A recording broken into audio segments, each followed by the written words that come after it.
Okay, welcome everybody. My name is Ben Skolnick, and with my dear friend, Dr. Altai Kaskun, we welcome you to the Seleukid lecture series. Today's lecture will be, if I'm counting correctly, the 37th lecture in this series that began in 2021. The idea of this series is to give a platform for the exchange of ideas relating to the study of the Seleukid Empire and its time, and we try to encourage both young and established scholars to present their research in a collegial and welcoming setting. Today, we're very pleased to welcome Selga Medenieks, who I met on a Zoom when I gave a lecture some months ago at a conference in the Netherlands. And I knew immediately that we would love to host her in our series because she gives our ongoing discussions new and exciting dimensions. She's an Australian classicist and research fellow with the joint Trinity College Dublin and Yale University project, Volcanism, Hydrology and Social Conflict, Lessons from Hellenistic and Roman Era Egypt and Mesopotamia, funded by the U.S. National Science Foundation. May it live long and prosper. Her work focuses on intersections of the ancient Near Eastern and Mediterranean worlds, with a special interest in the political uses of religion, religious institutions, and ritual. And we're pleased that Dr. Joseph Manning will be our expert respondent today. And Altai will introduce him after Selga's talk, which is entitled Warfare, Shmittah, and Volcanic Forcing, a New Perspective on the Causes of Famine in Judea during the Maccabean Revolt. Selga, welcome, and the floor is yours. Thank you, Ben. Great pleasure to be here today. I'm coming to you from Yale. So I have written a paper with the title that Ben just read out. Don't worry, I won't read it word for word. It's extremely long. What I'm going to talk today is a kind of a simplified version of that paper, just to give you an idea of volcanic forcing and the way that we can use this new resource and the new science behind it to shed light on historical problems. So I'll just begin. It does not like my...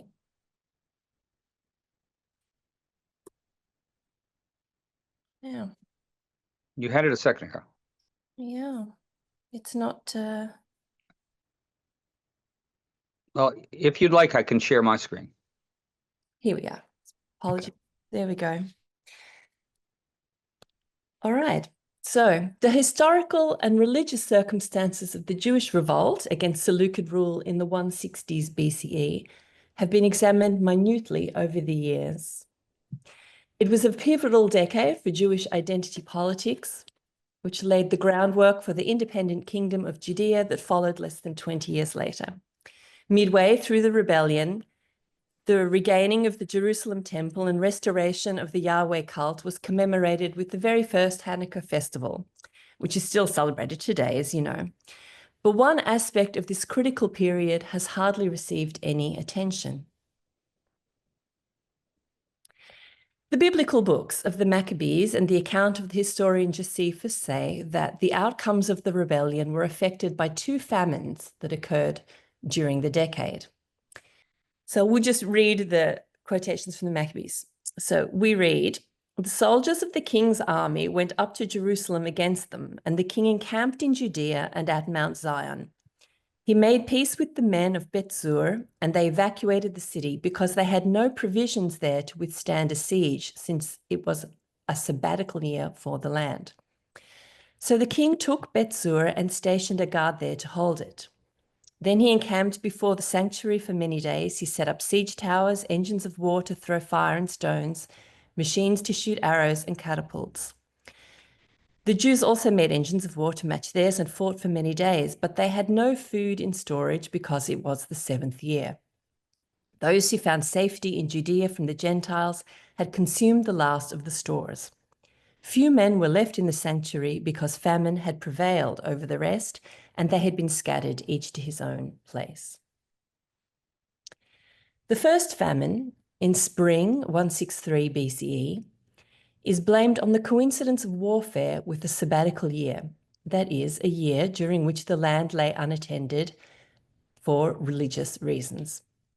The calamity is said to have forced the surrender of Jewish rebels at the southern border fortress of Bet-zur and the near loss of the newly recovered temple in Jerusalem. No explanation at all is offered for the second famine at the end of the decade. The severity of this crisis was such that it caused mass defections to the Seleukid side and forced Judea's rebel leadership into a 2-year exile. We read, after the death of Judas, the lawless emerged in all parts of Israel. All the doers of injustice appeared. In those days, a very great famine occurred, and the country deserted with them to the enemy. Josephus expands on this a little. After Judas was dead, all the wicked and those who had transgressed the laws of their forefathers sprang up again in Judea and grew upon them and distressed them on every side. A famine also assisted their wickedness and afflicted the country, till not a few who by reason of their want of necessaries and because they were not able to bear up against the miseries that both the famine and their enemies brought upon them, deserted their country and went to the Macedonians. The lack of explanation offered for this famine, not even the suggestion of divine causation, has led some scholars to doubt that it occurred at all, that the famine was symbolic or perhaps invented as an acceptable excuse for the loss of support for the Maccabean cause at this time. But now, with the help of recent research on volcanism and the effects of eruptions on climate, we have new and convincing evidence that the conditions at these particular times in Judea were indeed conducive to famine. So I will digress here from talk of the texts on the revolt with a simplified explanation of the science of volcanic forcing. A volcanic eruption injects gases into the stratosphere where they oxidize to form aerosols, clouds of submicron droplets of sulfuric acid. These accumulations reflect much sunlight back into space, thus lowering temperatures on the Earth.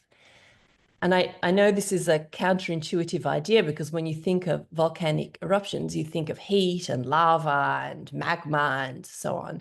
But actually, this has the effect of bringing temperatures down. The aerosols and their effects can linger for years, depending on the altitude of the injection, the size and the distribution of the aerosols. Aerosol clouds can be distributed unevenly, depending on the location and season of the eruption, making the cooling effect uneven as well. Imbalances affect circulation of winds and moisture in the atmosphere, leading to uncharacteristic dry or wet periods on the ground.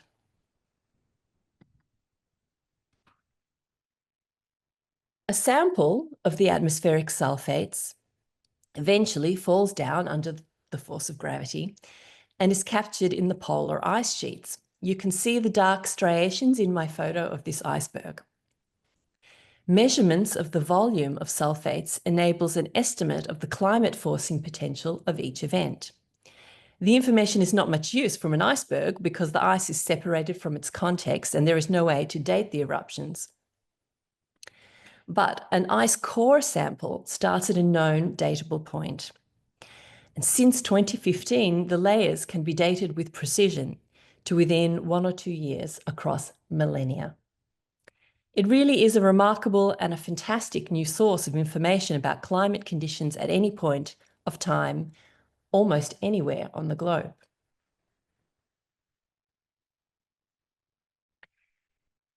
The lower part of this graph indicates the strength of volcanic eruptions over the past 2,500 years. I've circled a cluster of 3, which occurred during the 160s BCE, the period of the Maccabean Revolt. The top half of the graph is separate and an independent source corroborating the cooling of temperatures that occurred following each volcanic eruption. This is tree ring data. The rings show growth anomalies, which are clear reductions in width at these times that were caused by cold weather.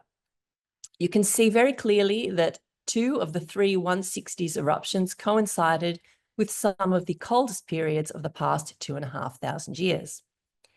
Tree ring chronologies are averaged to produce hemispheric reconstructions, so the signals can be very hard to detect, which makes the clarity of this comparison even more impressive. And we can come back to this later if anyone has any questions. The first and greatest volcanic eruption of the 160s trio occurred in 168 BCE.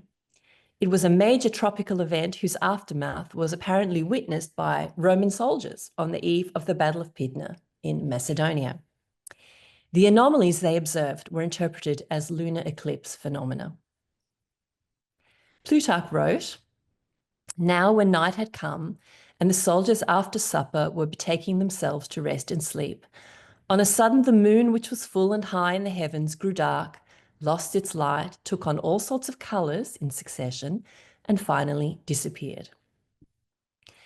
A total lunar eclipse did take place on the 21st of June, 168, the tail end of which was visible at Pydna, but this alone does not explain the phenomena described. Plutarch seems to have conflated reports of the eclipse, which is also mentioned in Polybius and Cicero, Justin, and others, with additional information about effects observed when the moon was risen full and high in the heavens, presumably at a different location. Other historical observations of the moon seeming to disappear entirely during a total eclipse also coincide with known volcanic eruptions. Evidently, the Roman army witnessed the end of a lunar eclipse through a stratosphere heavily occluded as a result of a recent and substantial volcanic eruption. So the cumulative global radiative forcing of the 168 event was at least the equivalent of the June 1991 Mount Pinatubo eruptions in the Philippines, one of the most powerful eruptions of the 20th century. We are fortunate to have the measurements of this event, which we can use as an analogy for the ancient one. In 1991, the result was the cooling of the Earth's surface by a mean of 5.5 degrees at peak over 1.5 years. The explosion caused changes in atmospheric circulation that amplified the cooling effect on the Middle Eastern climate. In the winter of 1991-1992, temperatures dropped by as much as 2 degrees Celsius. Israel experienced snowfalls.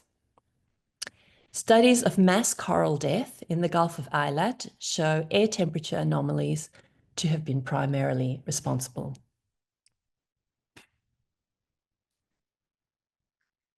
According to this model, kindly provided by my colleague Ram Singh, Judea's latitude falls into the zone of distribution of volcanic aerosols for all of the eruptions occurring in the decade of the revolt. So what did this mean for the agricultural environment of the time and the people who subsisted from it? Since the Judean narrative sources make no mention of famine following the 168 BCE eruption, we may suppose that food systems were sufficiently robust to absorb this initial climatic shock, and posit that any shortages were attributed to the distribution of normal agricultural patterns by warfare.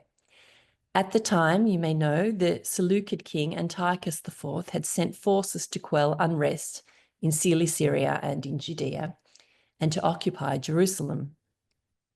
However, after the 164 eruption, it can be plausibly argued that accumulated stress contributed to significant food systems failure.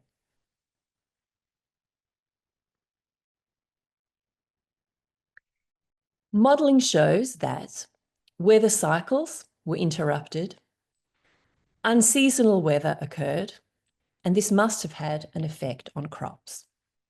Wheat and barley require high soil moisture for development, so they are sown in the wet season. That's late October to mid-December. And they need higher temperatures for a short period to reach maturity before harvesting in the late spring. Peak cooling typically occurs between 6 and 18 months after an eruption. So the volcanic event of 164 would have had a severe impact on the crops sown at the close of that year, because by the time heat was necessary for the completion of the growth cycle, temperatures would have dropped and rains increased. The fallout over the following year or even 2 years would have affected the growth of volunteer crops and the yield of fruit trees that would, under normal circumstances, have helped see the population through the sabbatical year or a bad harvest and until the next harvest. Moreover, research shows that closely succeeding volcanic eruptions can result in sustained lower temperatures and chronic rainfall anomalies, reinforcing the impact on the environment and on vegetation. And indeed, you can see from this graph provided by Ramsing for the Judean region that over the course of the decade, because of the repeated eruptions, the temperature, surface temperature, never returned to its original normal level. It was about 10 years before the environment recovered.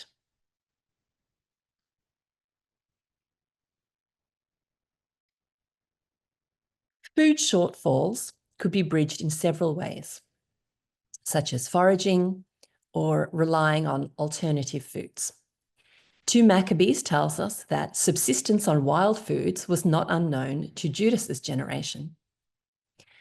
Alternative food sources, too, were likely to have been affected badly by the climatic changes just mentioned.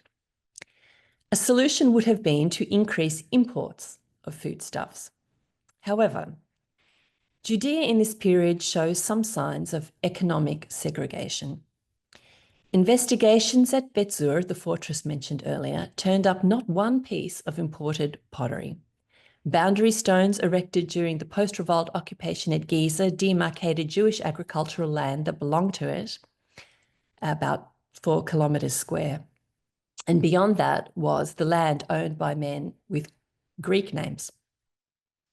Presumably, the Jews preferred to eat food cultivated on their own land in accordance with their religious laws. There are other signs, too, that the Jewish dietary laws had begun to tighten about this time, and others can illuminate us about this. Judean assemblages of tablewares from this period are plain and undecorated, without any sign of imported goods.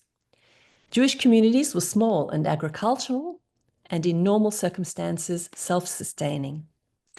The exception was Jerusalem's southeastern hill, where the affluent Seleukid settlers and the Hellenizing locals were concentrated.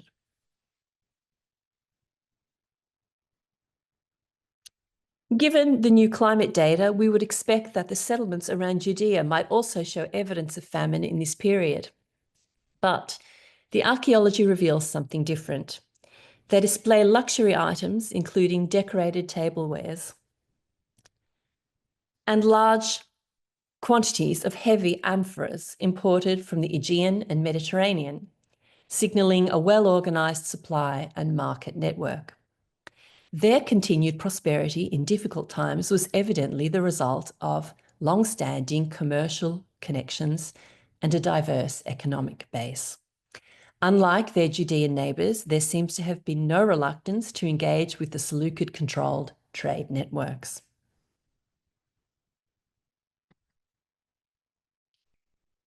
Now, I know some of you are more interested in the texts than in the climate science, so I'll return to the texts here.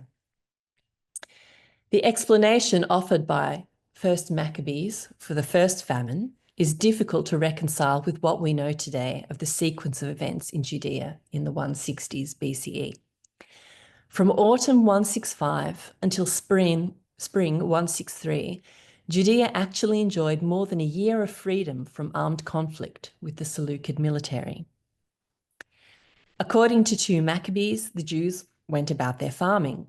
And even if this particular phrase was chosen by the author of Maccabees for poetic or stylistic reasons, it seems that the harvest of 164 occurred unaffected by warfare. June saw Judas in Jerusalem celebrating the Festival of Weeks, according to Maccabees.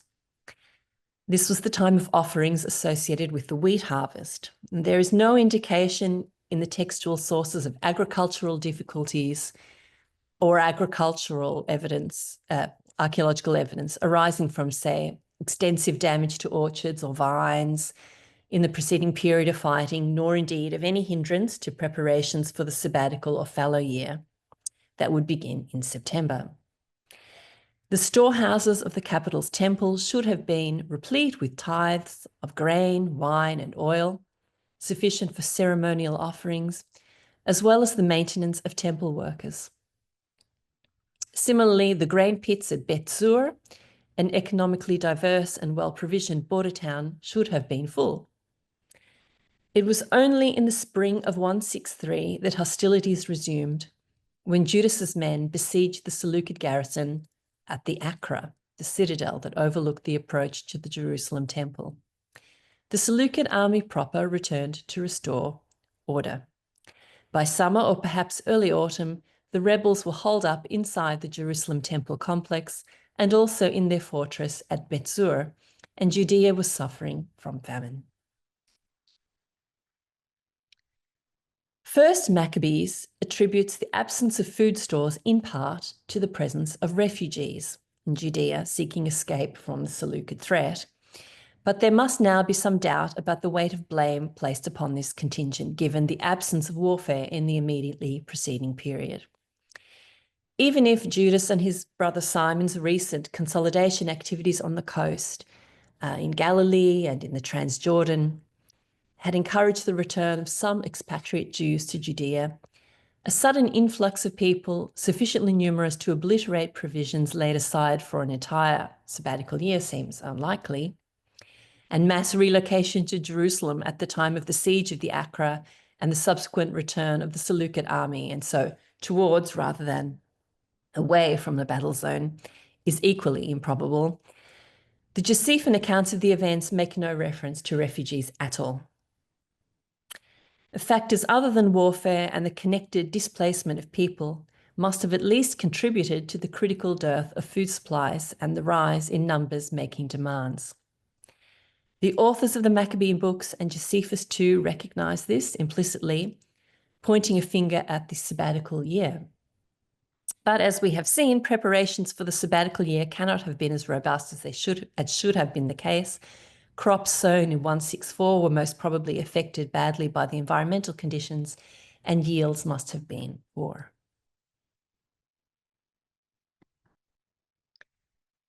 So just to summarize, the models of climate forcing resulting from the trio of volcanic eruptions in 168, 164, and 161 BCE corroborate the literary accounts describing famines in Judea in 163 and 161, events that affected the course of the Maccabean Revolt against the Seleukid rule. With this new evidence, we can reassess statements in the literature that the sabbatical year, the Shmittah, was principally to blame for the 163 famine and for its consequences for the sieges at Bet Zur and Jerusalem. For the first time, we can suggest an at least partial explanation for the 161 famine. And finally, we might venture the hypothesis that owing to the struggle to regain the right to live according to traditional Jewish law, a tendency toward greater insularity heightened Judea's vulnerability to climatic and other shocks to food supplies, in contrast to its neighbours who are more open to outside influences and prepared to rely on those channels to mitigate the effects of food production failures and shortages. So I'll stop there and be very happy to answer questions and maybe go over some of the slides. And I know Joe is willing to answer questions as well. Thank you, Selga, very much for your highly inspiring presentation. And I'm absolutely sure that we'll have a lively discussion. But now we are really honored to have Professor Joseph Manning here as the expert respondent to your talk. He gained his academic degrees at Ohio State University and Chicago, then started his academic career at Princeton and Stanford before becoming the professor of classics at Yale University. However, he's not really adequately described with the title of classics professor because he is, I guess, most widely known as a Ptolemaic scholar. as an Egyptologist, but also he is cross-appointed to the laws department, to the economics department, and if I understand correctly, also to the science department. So he really does not fit into one box. He is the embodiment of interdisciplinary scholarship, and that became also clear for those looking at the sequence of his book publications, starting with papyrological works, then extending into the economic history of Egypt with his second monograph on land lease and tenure in Ptolemaic Egypt. But then I took note of him, as a generalist or Hellenistic scholar more interested in other areas, through his fascinating book, The Last Pharaohs, which is a very innovative approach to the history of Egypt under the Ptolemies from a distinctly Egyptological perspective. So that is actually the book to go to complement our traditional perspectives on Hellenistic Egypt. But then he expanded his work and took his interest in the ancient economy to a much higher level with his 2018 monograph on the open ocean. And that already announced that his curiosity does not set him any limits. I guess that his interest into climate history and also volcanic forcing was driven by the desire to better understand the variation in the Nile floodings. So it's an organic development, but Joe put together an astounding interdisciplinary project with the title Volcanism, Hydrology, and Social Conflict, Lessons from Hellenistic and Roman Era Egypt and Mesopotamia. That was one of the US NSF funded major interdisciplinary projects into climate history. We hope there will be more, but it may be one of the last of its kind for the near future. So we are expecting with even more anticipation the monograph, the main publication that's forthcoming very soon. Now, Joe, we are looking very much forward to the feedback that you'll have for Selga. Thank you. Thank you very much, Altai. It's great to be here. It's great to see some old friends here.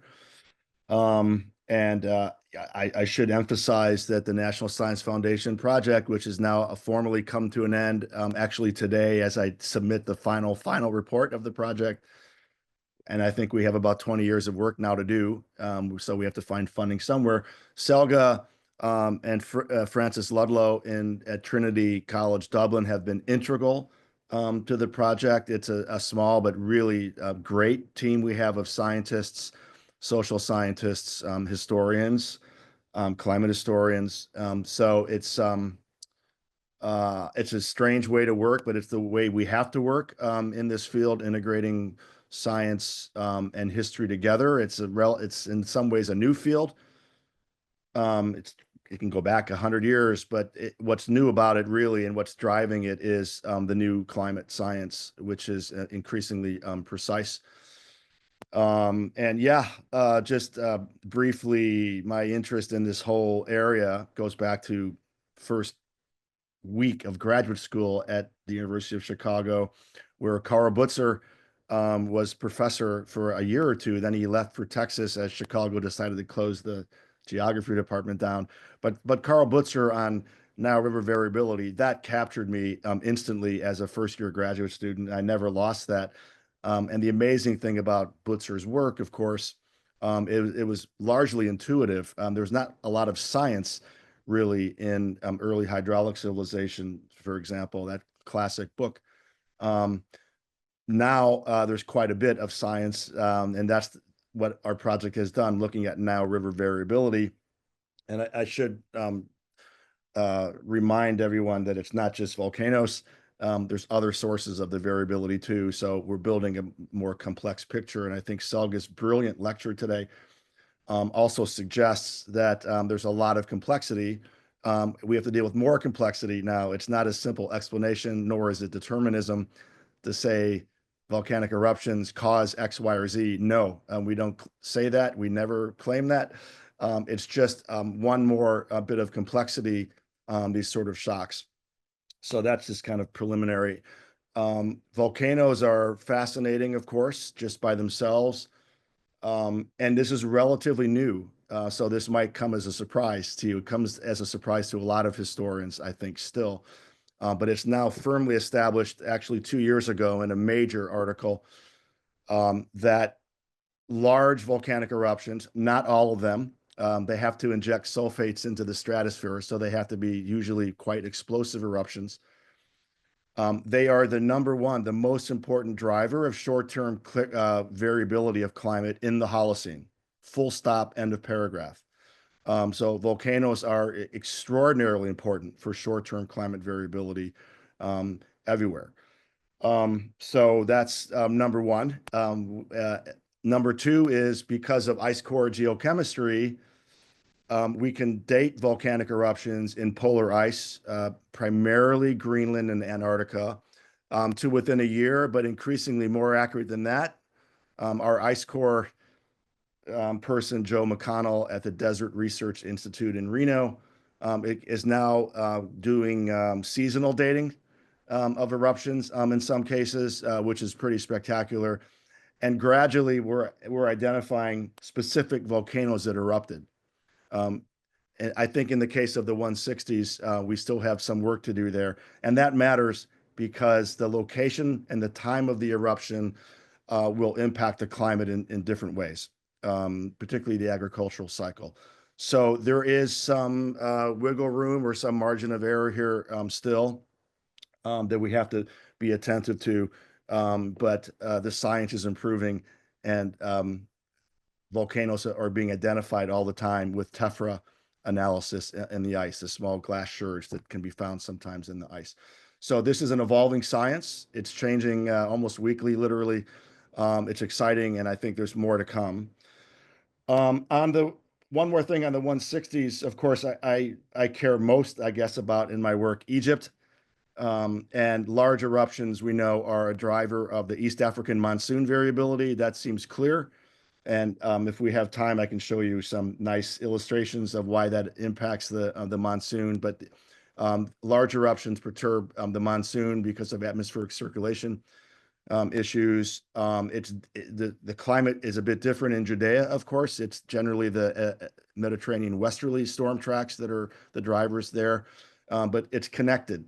So it's very complicated climate and environmental things that we have to think about. The 160s, as you know, is an awful time in Egypt, complete with 2 invasions by Antiochus IV, of course. But we know from a lot of papyrological evidence that the 160s was terrible in Egypt, probably multiple years of Nile flood failures, food crises, if not full-on famine. It's hard to see food crisis, let alone famine in the historical record, of course. So we have to think through carefully what we mean and what we can say with certainty, as opposed to making some guesses about these things. But the 160s was a really bad decade for the Ptolemies in Egypt. It sure looks like, with a lot happening locally, but also even internationally with the Seleukids, but also with Rome, of course. So it's a complicated picture, getting more complicated by Nile flood failures. More on that if we have time, of course, but it's really clear what happens there in Egypt. And by the way, because we're talking about monsoon-wide failures, we can actually see problems in South Asia and East Asia in the 160s as well. So this is a global climate issue. And if we, in our climate models we've done in our project that Selga hints at, there's actually a 4th eruption in 158. So what the models do is look at 4 eruptions down to 158, for example. And we've modeled these clusters of eruptions, which look like they have a pretty serious impact for a decade. And it looks like it's not just the Eastern Mediterranean that is problematic. What else do I want to say? Famine, of course, raises issues of, so typically in the pre-modern world, food crises are common, famine is rare. And so that's worth talking about, what the scale of the food issues are. Of course, what the impact of warfare is on food supply. For example, the relationship between the Seleucids and the Ptolemies, of course, is well known. One of the things less studied is rainfall patterns in the Near East kind of broadly, as opposed to the Nile flood from the East African monsoon. It looks like, I would be tempted to say we should explore more the nature of empire here, the Ptolemaic Empire in the Eastern Mediterranean in rain-fed territory, for example, most of which is lost to the Seleucids, I think, after 200 BC, and that shifts quite considerably the diversity the Ptolemies had to rely on for food. That comes in relief in the Canopus decree from 238 BC, for example, where there's now river flood failures and large eruptions in the 240s. And Ptolemy III shuts down the Third Syrian War, at least temporarily, to go back to Egypt to deal with this crisis, which actually looks like something serious to do with now flood failures. But the whole competitive nature of rain-fed territory within empire, I think, could be explored more. With Ptolemaic Seleukid relations. You probably will all have thoughts about that. I just float that to be a little bit nudging a conversation around such issues.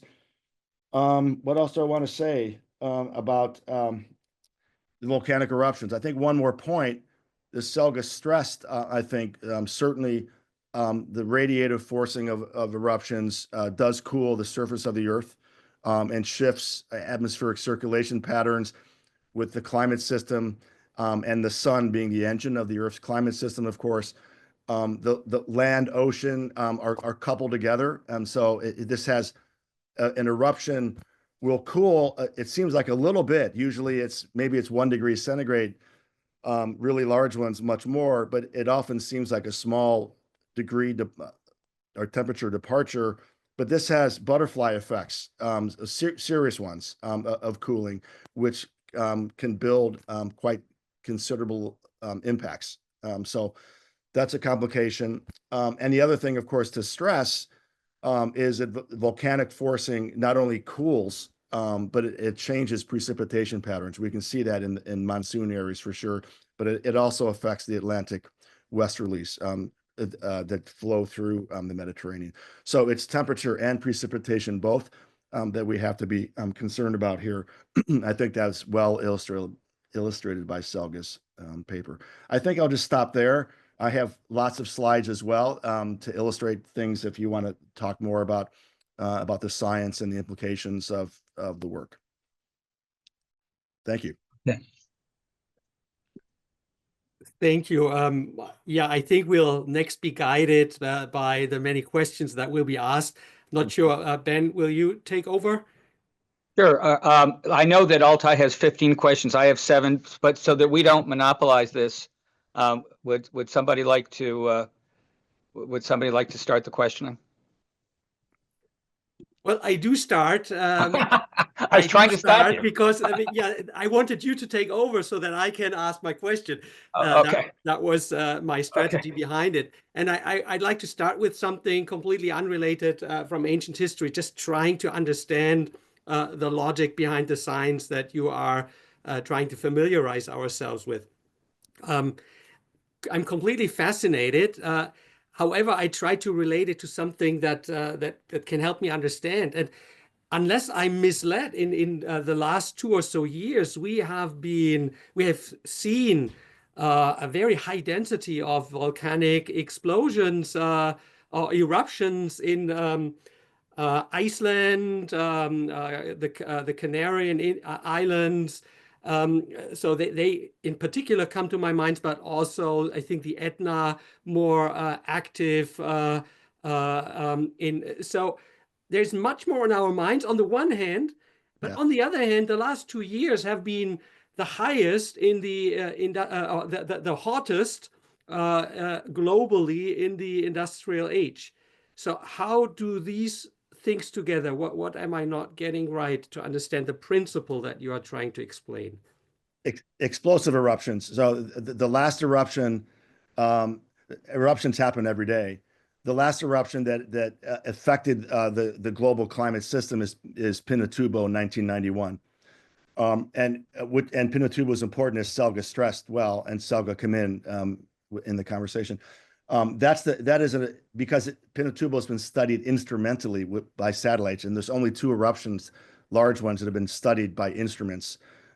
These are the ones we use to kind of measure past eruptions in ice cores. They're kind of estimates.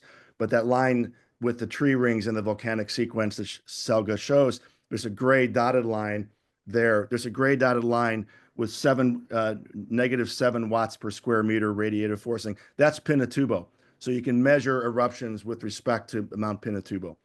And indeed, it also snowed in the Red Sea that year. So, but we are living in a quiescent period volcanically, just like the 1st century AD or CE in the Roman Empire. If you look at this graph, even you can see there's a gap. The first 100 years, 150 years of the Roman Empire, there's one eruption that's pretty sizable. So we're living in such a time. Lots of eruptions, but they're not getting sulfates circulating hemispherically or globally to really impact solar radiation hitting the Earth. Okay, thank you. That was helpful. Good question. Selga, don't let me dominate. Come in. By the way, I'd just like to thank both of you for these wonderful presentations.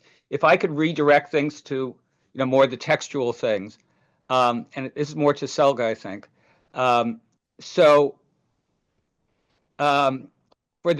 For 164, right, and you had perhaps an amnesty in the spring, right, and then there's a gap between that and the rededication of the temple in Kislev in like December, okay, and so there are theories that everybody went home to do the harvest. Right, that everybody went and that everybody left the effort because there'd been an amnesty and they took it seriously. And while Judas Maccabeus kept going, a lot of people didn't. And so that's why he had a smaller force to carry on. If that's so, and if they had a good harvest and a good year, then they would have food going into the next year, right? To me, if you have a Shmittah year, it would be the year after that you didn't have food. But I have lots of questions. One is, now I'm the one in this crowd that has studied the Talmud about the sabbatical year, right? So I'm supposed to take it seriously, but I'm skeptical in a certain way. I'm skeptical that during these years of war and ravaging and everything like that, and on top of that, some of the things that you're talking about with the climate, that they really did the sabbatical year, and that even though Josephus might piously, say that there was, again, I'm coming from that world about doing that, and I'm doubting it. I really wonder whether they were really doing that. Maybe the temple, right, had lesser foodstuffs because they were respecting the Shemitah year. But my question on top of that is, I thought everybody was so Hellenized, right? Isn't that what we've been taught by all sorts of scholars? That everybody wasn't so Jewish, and half the people, and there was a civil war between the Hellenized guys and the conservative guys. What happened to all that, right? And so on the one hand, we're being told that. On the other hand, we're saying, well, the Shemitah year was taken so seriously they didn't have food in the next thing. I know I'm rambling, but I'm trying to throw a few questions out. Selga, you're muted. There you are. Well, I mean, I agree. There's a lot of scholarly debate about whether the Shemitah really did happen at that time, or whether retrospectively it was a kind of an explanation for why there was no food and why the famine occurred and so on. And that could very well be. But either way, as we've seen, the famine conditions did exist, in my view. I think the evidence of the cold and the eruptions, the tree ring data, it's very persuasive.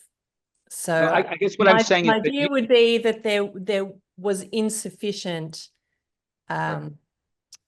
insufficient food for the population. Now, whether they were also trying to cope with the Shmittah year at the same time, I mean, it is possible, but I mean, I agree with you. There's no way of knowing absolutely whether it was kept, but I think we can definitely say that there was a food crisis nevertheless. No, I guess what I'm saying is that you've helped somebody like me who's skeptical that they were keeping the sabbatical year, but giving another explanation why there would have been a food crisis. Yeah, absolutely. Yeah. And that's the same for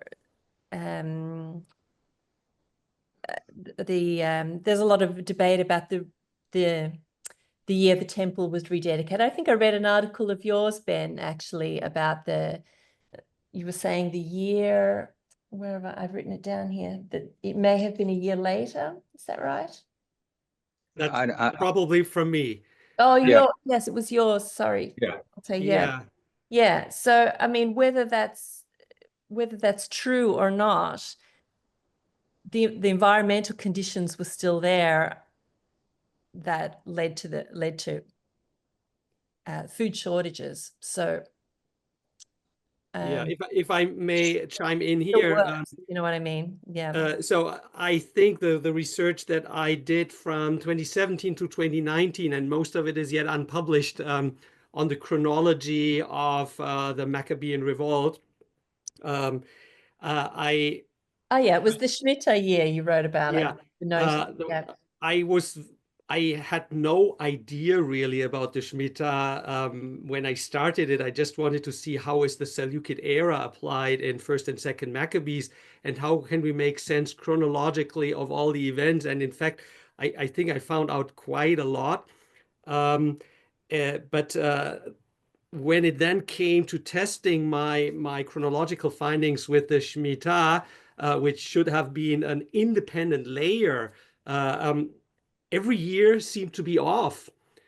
And then I found that the two Hellenistic and one Roman examples that are actually dated precisely in our ancient sources are all three consistent, yet off by 1 year compared to the modern cycle. And the modern cycle is based on a Talmudic source, which probably reflects a later reintroduction. It cannot be that three completely independent ancient dates are in line, but then have less bearing on our conclusion than the modern day practice. And once we do this, and once we also consider how the Seleukid era was applied, every single instance in our ancient sources makes sense. And further, and that may be more interesting for you, Selga, it's not that there is a simple conclusion, oh, Shmittah means hunger, if not famine. No, not at all. But rather we have to consider the cycles, the practices, the mechanisms to cope. In fact, in some cases, a Shmittah may have been a strong advantage for the Judeans compared to invaders, because they may have stocked up everything. So the siege of Jerusalem under John Hyrcanus is precisely such a case. He could withstand a full year and a bit more, which is under normal circumstances completely unfeasible, actually. But that is precisely, he had stocked up, and we know it. We know that it was a Shmittah, not as an explanation for why he was able to withstand for so long. No, beforehand he was trying to lay siege to Kendebios, who had murdered his father and his family. But then John Hyrcanus gave up on his attempt at laying siege, because Kendebios himself was also very well supplied, and there was no chance for John Hyrcanus to afford such a long siege, especially since he was aware that the Seleukid forces would probably soon come. So it makes complete sense, and having a fine chronology of the Shmittah, but also having an understanding of the coping mechanisms, we can then actually make much more sense. But now with the additional perspective of climate relating famines or so, I think we can make major progress in the near future. And so I'm very keen to return to my work it's scheduled for the next fall and winter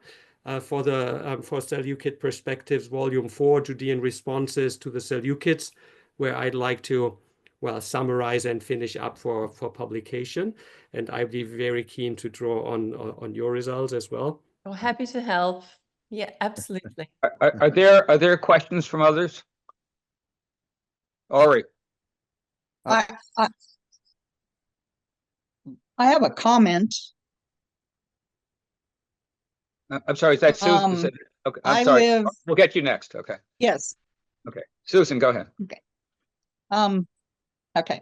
I live in a geographical area in the United States that's very similar to Israel. I live in the Verde Valley, which is the middle of Arizona, south of Flagstaff, and there are just tons of ruins and lots of little villages that were destroyed or built up right after the volcano erupted in Flagstaff. It hit 1,800 square miles and blew up pretty much everything around it. And it's a very similar kind of thing that we see in the little villages. They were fine, and then all of a sudden, everyone was gone. Everyone. And they left all their goods, their stores, everything. And it just reminds me, your work reminds me of that similar situation here, where it just destroyed not only the villages and the area, but also the climate. Our climate changed drastically from wetlands to, I wouldn't say arid, but we're close. It's really phenomenal what a volcano can do years down the road. So I totally am in agreement with your work. Thank you. Selga or Joe, would you like to reply to that? I just wondered, what year was that, Susan? The eruption? It erupted in 1000 AD. Oh, Really? okay. There's several eruptions in 1000. That's interesting. Okay, we have a couple of questions. Ori and then Julian. First of all, thank you, Selga. Thank you, Joe, for I always tell my students that, you know, we're not going to have any new evidence for ancient history, but apparently you guys are bringing in the new evidence. So really, it's amazing. Thank you for that. And I wanted to pick up on the Shmittah, weather and famine, and also Rabbi Skolnick, to address your suspicion that maybe not everybody was keeping Shmittah, especially in hard times. I'm sure you're right about that, but even if, I mean, it's a big question how many people kept to, you know, old time religion and how many did not at this point. But even if we just you know, arbitrarily give it a 50-50 count, then, or even less, if less people are producing food and the weather and the rainfall are not as good as they used to be, everybody still needs to eat. So even if we cut down like food production by, I don't know, 20%, 30%, that is going to cause some serious trouble for almost all of the population. So we don't really need all of the Jews keeping Shmittah for trouble to erupt. And Selga, I want to take up something that you said like very shortly. I mean, I haven't come across anything about Judeans becoming more circumspect about what kind of food they bring in. but there is evidence in rabbinic sources about at the time, because it's ascribed to Yosef ben Yoezer and Yosef ben Yochanan, that they bring out a new halacha that glassware changes its halachic standing and is less usable. And glassware is coming mostly from Phoenicia. So this has been interpreted as a kind of exclusionary atmosphere at this time. So I don't know really about food, but these are like utensils. That's the stuff you use with food, I guess. So that might support, I mean, if that is true, if the spirit, I don't know, because of the persecution or other reasons, if people sort of become more exclusionary, that could apply as well, and you know, just cause the problem to grow bigger. Okay, Ori, you brought up a number of interesting points, but let's ask Julian for his question.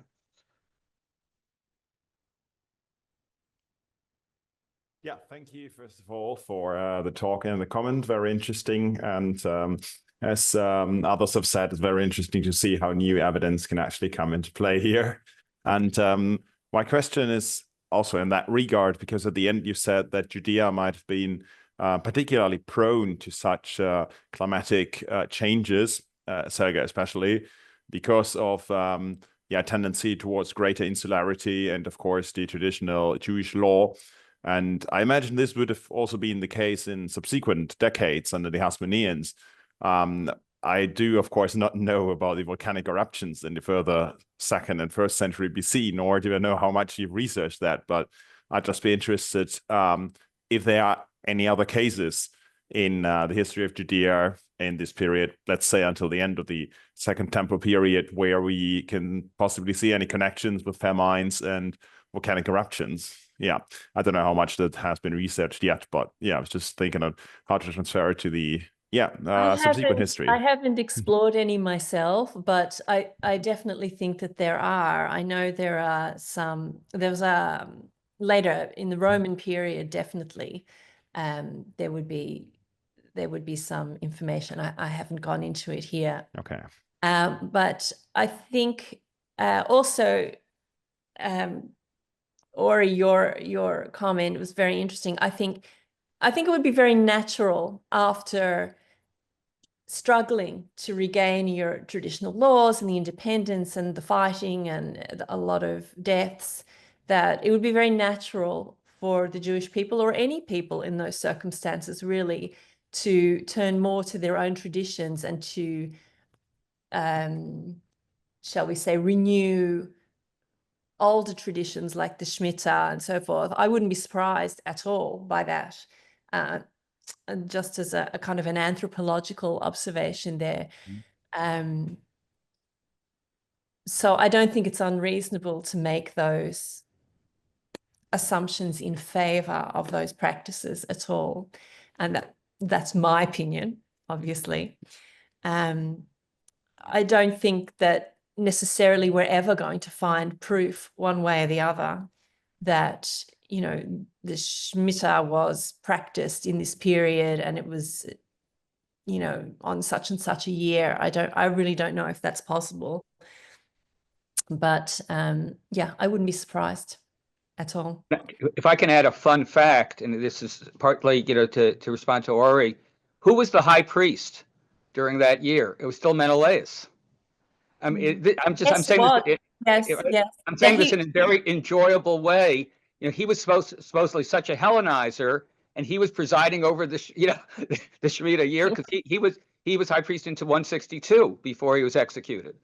So I mean, there's just you're right, and Yosef ben Yoezer is a fascinating figure, who I've never quite gotten to my mind around.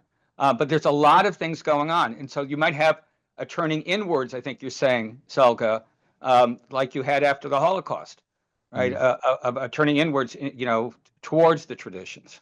Yes, I think so. Even just the absence of pottery from any other region is really striking in this period. And it changes very quickly. In the Hasmonean period, there's a lot of imported pottery, and it's very, very different. It surprises me really that the tablewares and so on are also local, because there was a lot of Hellenizing, and that was the big complaint of Josephus and also in the Maccabees, that so many Judeans Hellenized.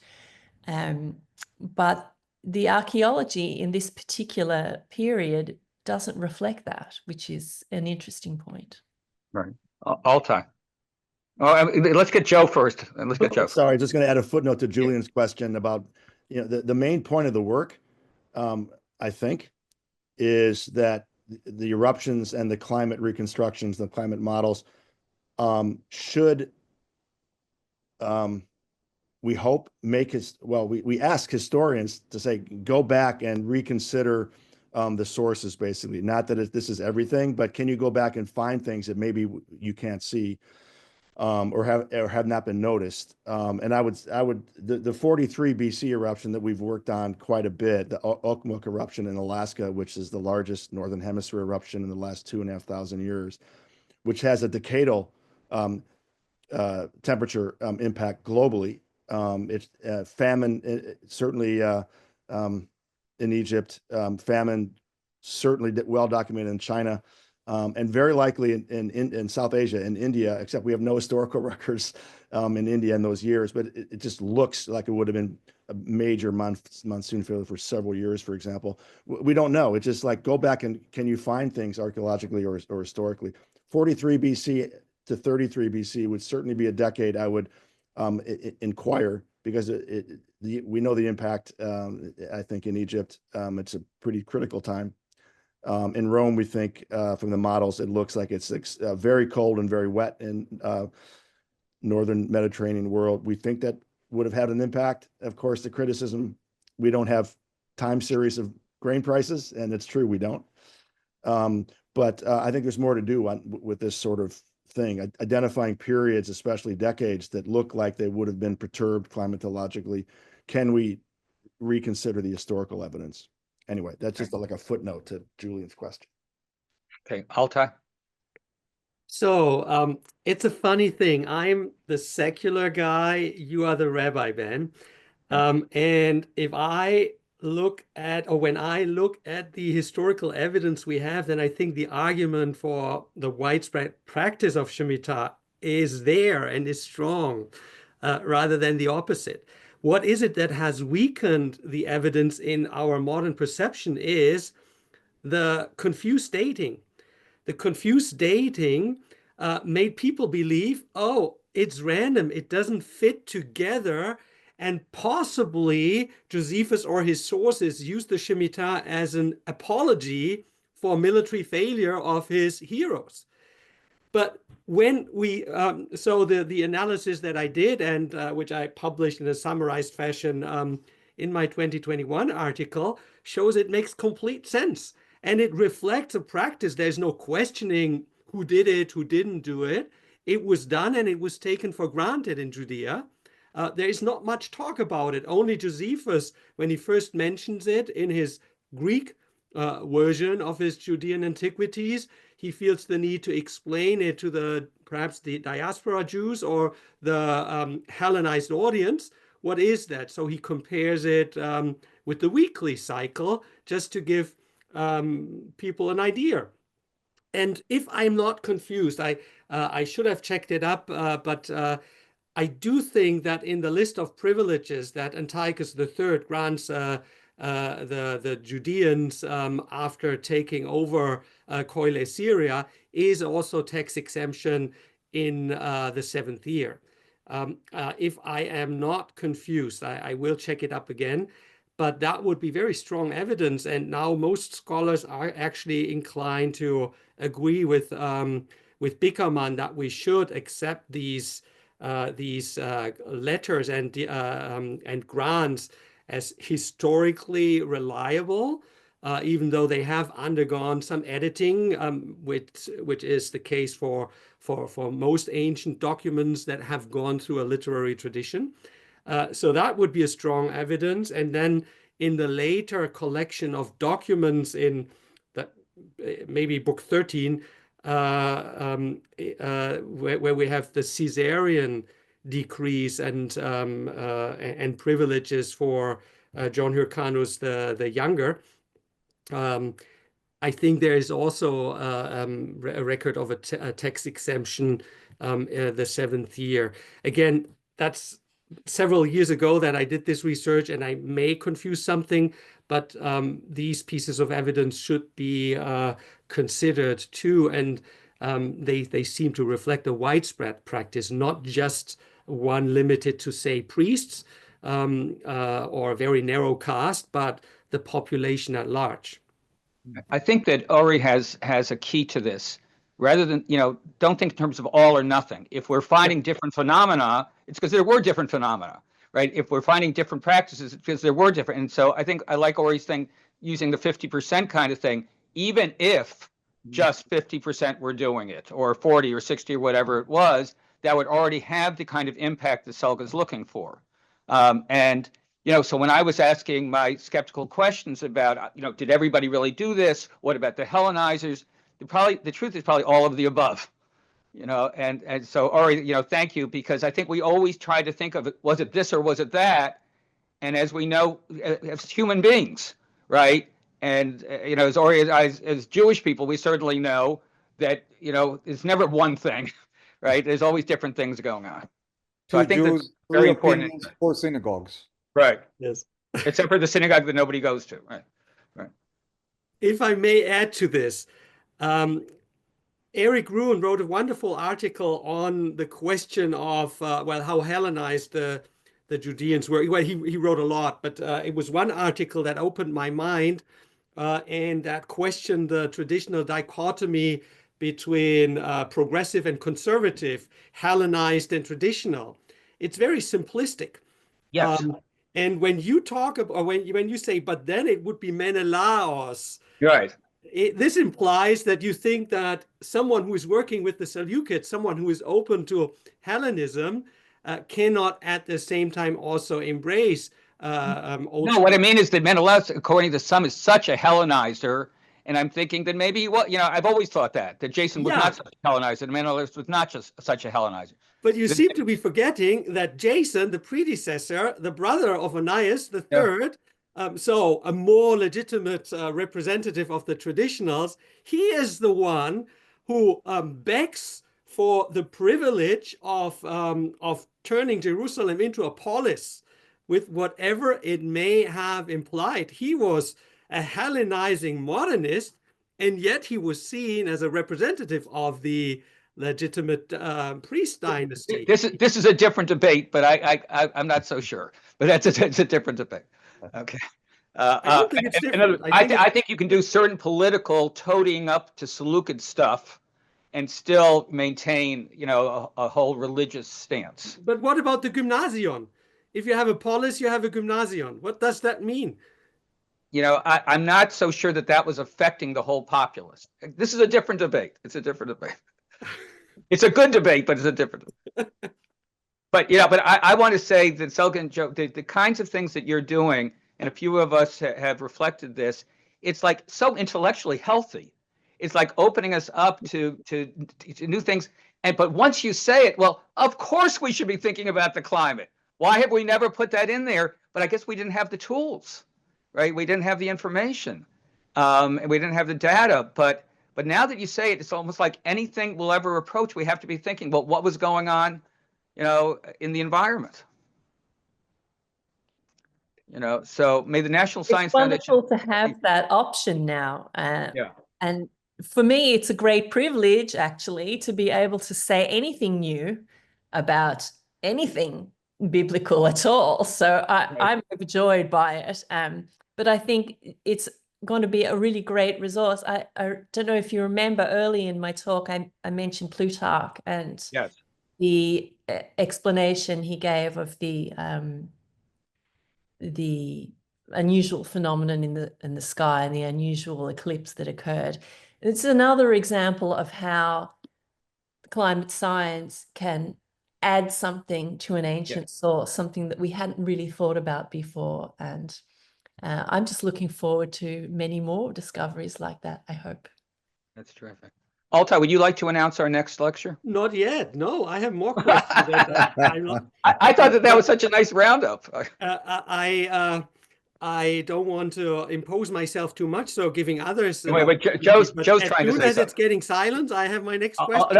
No, Joe's trying to say something, Altai. Let Joe talk. Just to build on what Selga just said, the project's also done considerable work on the Babylonian astronomical diaries in the 160s and later. And it's clear, you can see there, it just supports what Selga is saying, that in Egypt, but also in Babylon, we can see in the same years the impacts of eruptions. So there is a regional story here, which is really interesting, yet to be fully exploited. But I think that will be coming in the next couple of years as well. So in other words, in a certain way, you're just at the beginning. Yeah, we have 20 years now of work to do, Yeah. whether there's an NSF in existence or not. We need to find, I think, about $10 million. Okay. Well, Altai's going to loan that to you, so don't worry. Well, I have a rich friend in Well, heaven. Okay. So actually, Joe, you answered the question that I was going to ask. What about the Babylonian astronomical diaries, which are, I think, besides the papyrological evidence from Egypt, the other most important regular continuous source that would inform us about harvest or famines. So I am curious to see whether what Selga has just described with such specific dates, whether that is reflected in the Babylonian diaries. Unfortunately, there are there's a lot of lost data in the 160s. So we're very unlucky in that it actually happens to be those particular years that we don't have the kind of voluminous records that we have for other eras. We have some, but not to the level that we really would like. But I can send you what I have, if that would be helpful. Sure. Well, that's so relevant because they are another center of the Seleukid world, and understanding what's going on may sometimes also dispel some ghosts, some speculation about the drivers of history when we have something so tangible as famine. So that would be fantastic.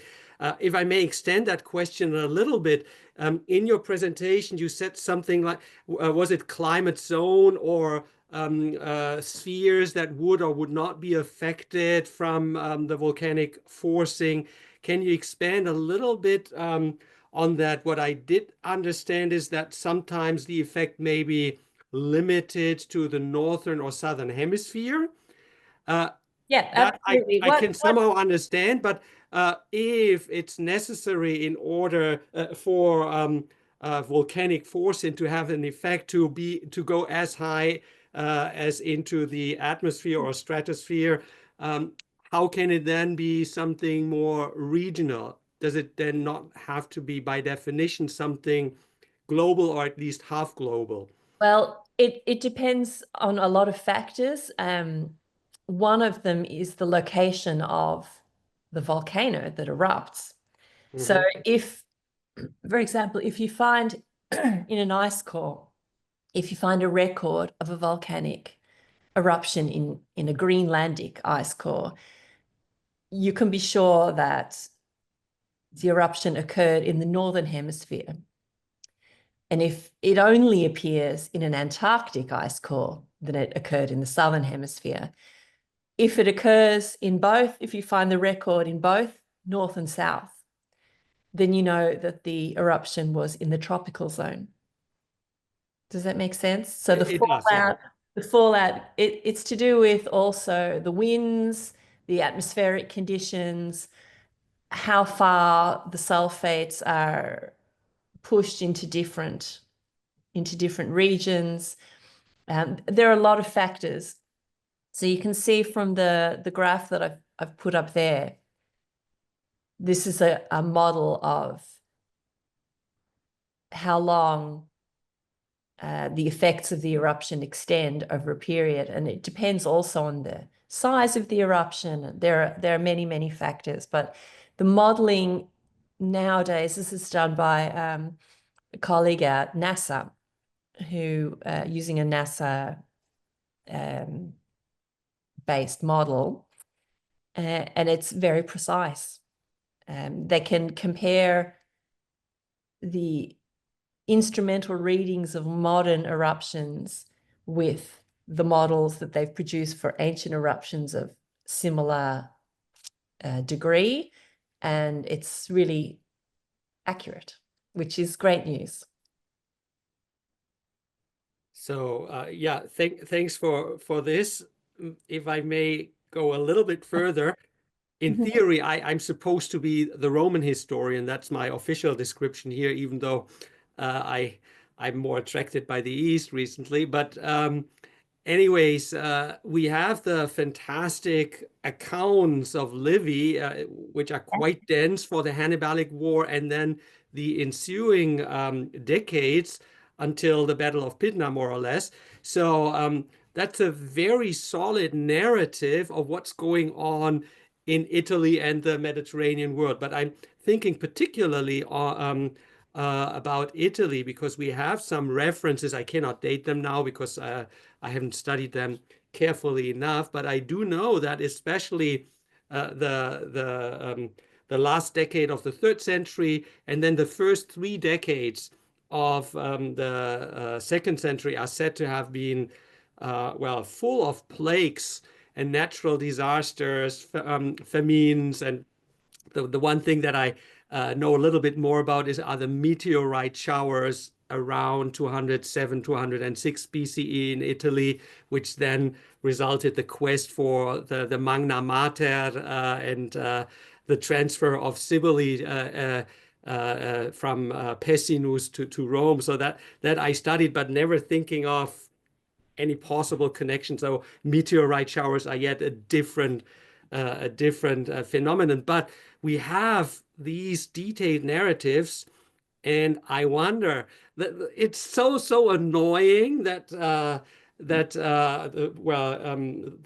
Livian account breaks off with book 45, and that is then 168, 167 BCE, and precisely the years that you mentioned are then just patchily transmitted through some fragments in Polybius from Polybius or so on, and may just not have the information. But perhaps for earlier times, if so, that would also be, I think, quite a fertile ground to double check and not to be confined to Eastern sources, Egypt, Babylon, but also to look to the West. A dissertation in Trinity Dublin from a year ago or so on Carthage is on this point is really good, a good dissertation. Great. Anyway, lots of. Can I ask just two more quick questions? One is, what do you know about winters? Do you have a lot of data on winters varying a lot? Do you have? Is there? I know it's a subject I'm interested, from a different point of view, from a military point of view. But do we know a lot about winters during that period, or like anything like that? Yeah, the modeling can be done for any season. They generally just take an annual perspective. But so does data exist, or you would have to run that? Like how does it? No, you have to run it for the specific. It's kind of technical, so I won't get into it. But there you can choose a region on the map. Okay. And they can run the model based on that region. It takes a lot of time and it's very expensive to do. This is state of the art. Okay. Um, My other question is, do you know, we've been talking about the 160s. Do you know anything about the 150s? Because the 150s is like in terms of our sources is a very quiet period. Well, I don't really. Joe mentioned the fourth eruption. If you look at my graph here, in 158 there was actually another eruption. I don't discuss it in my article because it's not really relevant to the famine. But yeah, there is a bit of volcanic activity in that period as well. Okay, thank you. Okay, now I'll take.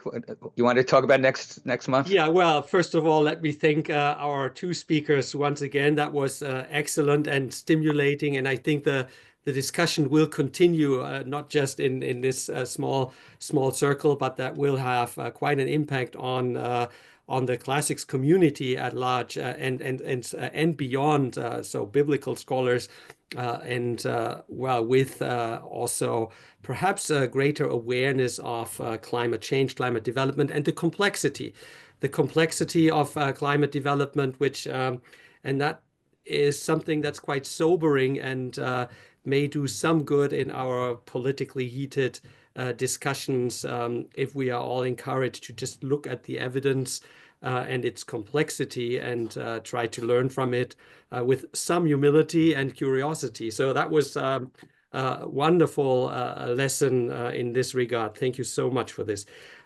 I now would like to announce our upcoming lecture. It will be given by Raúl Navas Moreno, a PhD candidate at the Autonomous University of Barcelona. And the title will be Continuity and Change in Hellenistic Iran, Seleukid Relationship with Achaemenid, Arsacid, and Sasanian Empires.